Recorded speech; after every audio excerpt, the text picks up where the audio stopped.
Napag-usapan natin ang patungkol sa pag-volunteer nitong si Diablo na siya ang tatapat sa main sector king at ang pagkakakita nitong si Dino sa walang malay na katawan nitong si Zishon habang buhat-buhat ito nitong si Zilenius. Pero bago natin simulan itong video na ito ay i-roll muna natin ang intro. Hello everyone and welcome to my channel, ang inyong source ng Tagalog na Tensura Contents. Sa channel na ito ay pinag-uusapan natin ang mga nangyayari sa may Tensura universe. So without further ado, let's get into the video. Nag-upload na nga pala guys ang Kohay PH ng Tagalog na solo leveling. Kaya kung gusto mo makapanood ng Tagalog solo leveling contents, bisitahin nyo ang Kohay PH. Link in the description. By the way, thank you nga pala kay Angelo Channel sa pag-avail ng advanced member / sponsor. Malaking tulong yan. And sana dumami pa kayo. Hindi makapaniwala itong si Dino dito na nakita niya nga na unconscious itong si Zishon. Na hindi ma-imagine itong si Dino na merong kayang tumalo kay Zishon. Pero kita niya nga ngayon ito na kinakaladkad nga ng nakatalo sa kanya. At this point daw hati-hati ang reactions ng mga nandito. Itong mga nananatili daw na kalmado itong sila Shuna, Geld at Beretta. At may isang galit na galit naman nang dahil sa nangyari. Ito ay walang iba kung hindi itong si Apito. Biglang inatake nitong si Apito itong si Zilenius at sumigaw itong si Apito ng Zishon. Pero pinigilan nito ni Geld. Sobrang shocked naman ngayon itong si Kumara kasi alam niya rin kung gaano kalakas si Zishon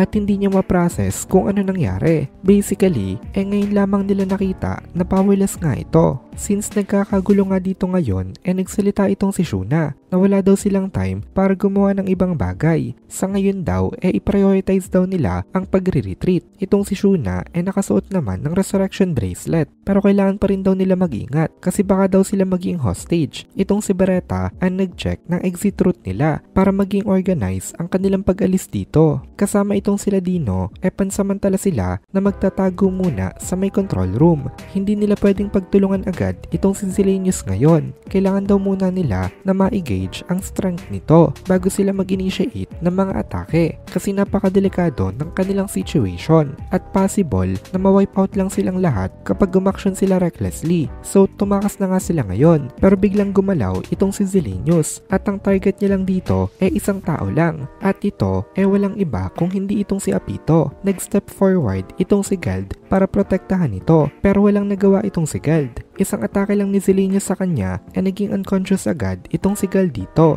At isang atake lang rin ni Zilenius kay Apito bagsak rin itong si Apito. Kaya ngayon tatlo na agad ang knocked out. Napakalakas nitong si Zilenius. Wina-one shot niya itong mga patrons. And at this point daw hindi pa seryoso itong si Zilenius dito. Napaka-chill pa lang niya. Pero ganito nakalakas ang kanyang power output. Talagang napakalaki ng strength boost na nakuha niya sa kanyang life reconstruction.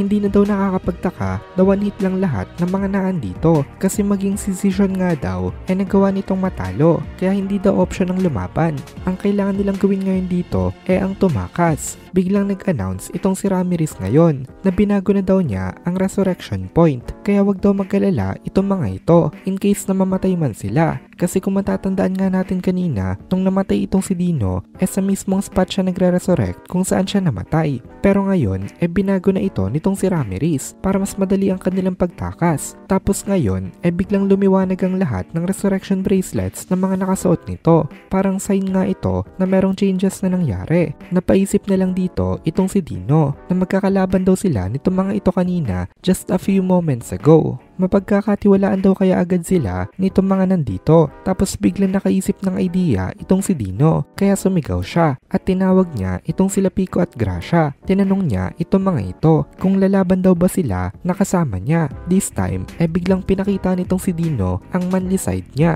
and of course sumagot itong sila Pico at Gracia na oo naman daw, matagal na magkakasama itong mga ito kaya talagang malakas ang mga connection nila. Inilabas agad nitong sila Pico at Gracia ang kanilang mga weapons. Then nagsalita rin itong si Mai Furuki na nandito rin daw siya at lalaban daw siyang kasama nila. Gamit naman itong si Mai ang kanyang crescent bow. Nagtaka itong si Zilenius dito at napatingin siya kina Dino at sabi niya hindi daw ba mga tauhan itong mga ito nitong si Feldway. Nagbetray daw ba itong mga ito? Pero sumagot itong si Dino sa kanya na hindi daw sila ang mga traitors kasi itong si Feldway daw ang nauna namang betray sa kanilang lahat. Nagsalita rin itong si Pico na oo nga daw, kinontrol daw sila nito. Talagang napakasama daw ng ugali nito sa kanila. Sabi naman ni Gracia kung lalaban daw itong si Zilenius sa kanila maghanda daw itong si Zilenius. Napakalalaki ng mga words na binibitawan nila pero in reality hindi naman talaga nila ito kaya. Wala lang silang choice kung hindi ang magpakalakas. Alam nila na wala silang chance na manalo. Ang hope lang nila ngayon dito ang magsayang ng oras para in case na may magawang paraan itong sila Benimaru makapag-prepare sila ng kahit papaano. Pero of course hindi daw gagana kay Zilenius ang bluff nitong sila Dino. Sabi lang nitong si Zilenius sa kanila nonsense daw. Kung ibigay na lang daw nitong mga ito itong si Apito sa kanila papakawalan niya daw itong sila Dino. Nagkaroon na ng idea itong si Dino dito. Nang target nga nitong si Zilenius itong si Apito kasi kabilang ito sa may race nila. And come to think of it daw ngayon ay buhay pa daw itong si Zishon. Hindi talaga ito pinatay nitong si Zilenius intentionally. Hindi dahil sa hindi niya ito kayang patayin kundi kailangan niya itong manatili na buhay hanggang sa makalabas sila ng labyrinth. Kasi kung dito niya ito sa may loob ng labyrinth papatayin